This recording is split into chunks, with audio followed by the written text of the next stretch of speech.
get out of bed today. Keep waking up from the previous night. Damn, another day in the life. Okay, so the first thing we want to do, you can see I've already actually have the thumbsticks on here, but it doesn't matter either way. So we want to split this case open by the two-tone here, and what we want to do is flip it upside down, because you don't want all the buttons. If you take it off this way, all the buttons start falling out. It becomes a big mess. So you can see there's 4 screws here, which I've already taken out. And what you'll do is you'll hold it sort of by the analog sticks, and you'll kind of give it a little crack, just like that. Be kind of careful, because what you don't want to do is you don't want to rip this case straight off, and then what happens is the triggers come out. Now I can show you how to put them back together, but they're kind of a pain in the ass to do it, so we want to avoid it if we can. Also, there's a cable connecting to the board that we don't want to rip out if we slowly take this thing off. And then what I do is I kind of use my pinky and my index finger, and I'm kind of holding the triggers in so that I can start to snap that like that. And then you see what I'm doing? I'm kind of holding this thing in so that they don't come out. And then when you look underneath there, you can see that ribbon cable. So you don't want to rip that out. And then the triggers, actually, if you push them in, they're attached to the main board. So that's why they come out so easily. But if you wiggle this thing, say you got one out, and then I kind of wiggle this thing, holding the trigger in. This guy doesn't want to come out easy. There. Okay. So here we go. Here's our case, right? And then the first thing we're going to do is pop this cable out. Okay. Now we're going to take this guy, we're going to put it to the side somewhere. Okay. Now you want to watch right here. This thing comes out very easy. This is the reset button. This will reset your Dualshock 4, from behind this little pinhole here. Now obviously it's not a big deal to get it back in, but I mean, if you can avoid it, you want to do that. Underneath here is a screw, and that kind of holds everything together, so you need to take that out.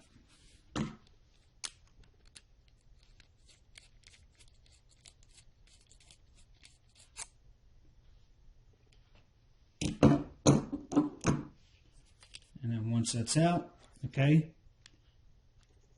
I don't bother taking the battery out. Oh, I almost forgot. We want to take out this little ribbon cable here, okay, which is pretty easy. Needle nose pliers, pop it right out. Okay, that actually connects the touch sensor to the board.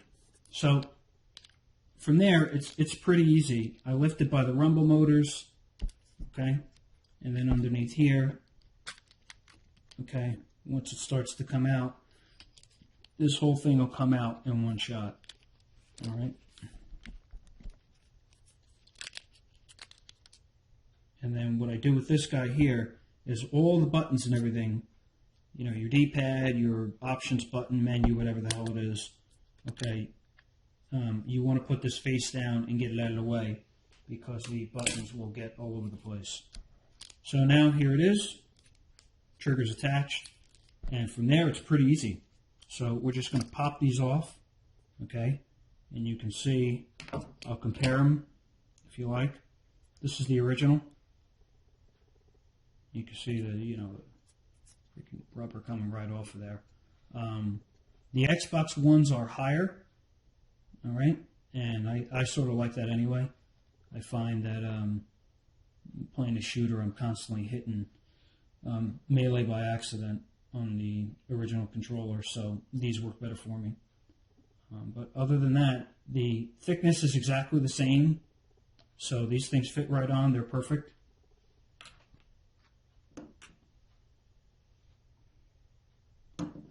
Now, I'm actually going to put the original ones back on.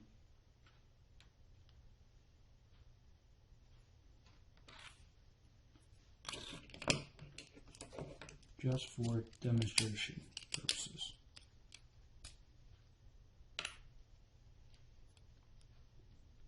So these go on. If by chance your reset button came out, okay, you're going to pop it right into here. Okay, just like that. Small end in first. Okay, first thing we want to do, we want to take the front shell of the Dualshock and make sure all the buttons are where they need to be. I kind of push them all in just in case they got dislodged when I took it apart. This guy slides in pretty easily. There's two posts. See them? They go right in between. And then you'll notice that the rumble motors kind of slide right in where they need to be, and then this guy follows. And I kind of give a little click just to make sure. This guy here, you can put it back with needle nose pliers, but you'll see, hopefully you can see, how skinny that little, how thin that little connector is that you need to get it back to.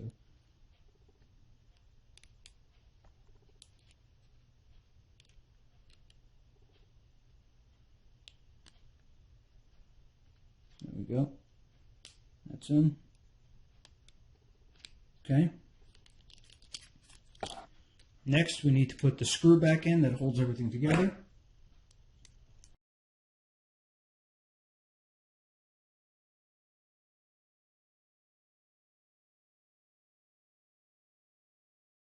Put the battery back. Okay.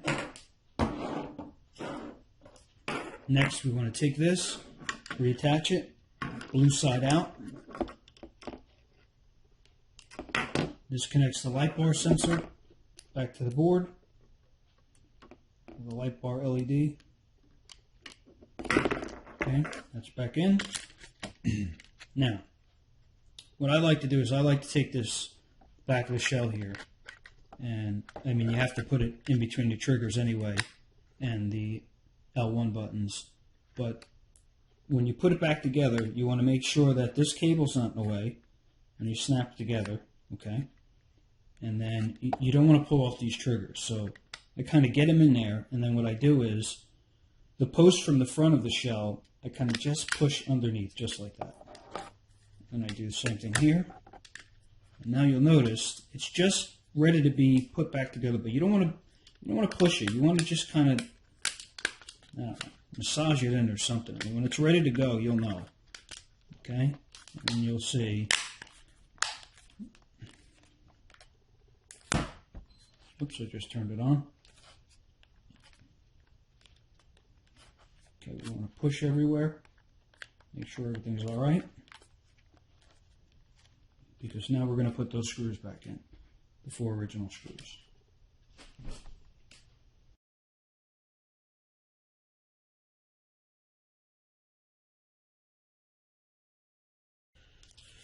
Now the trigger.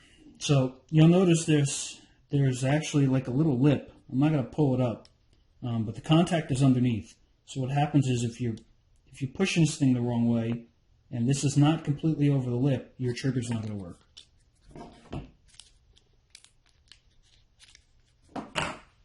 And the trigger's real easy.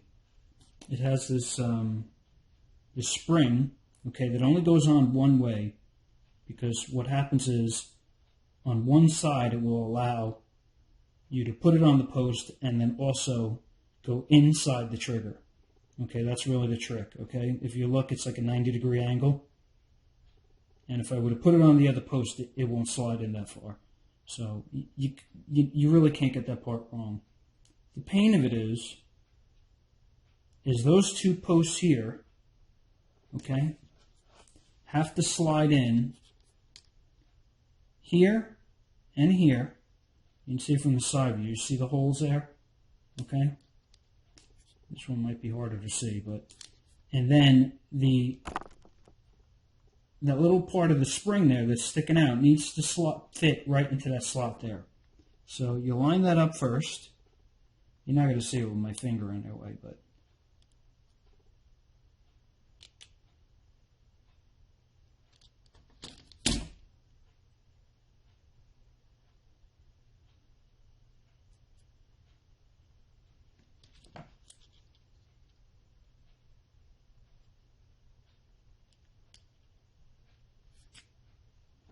Okay, and then once the spring is lined up, it's not going to come out because it's going to be held together.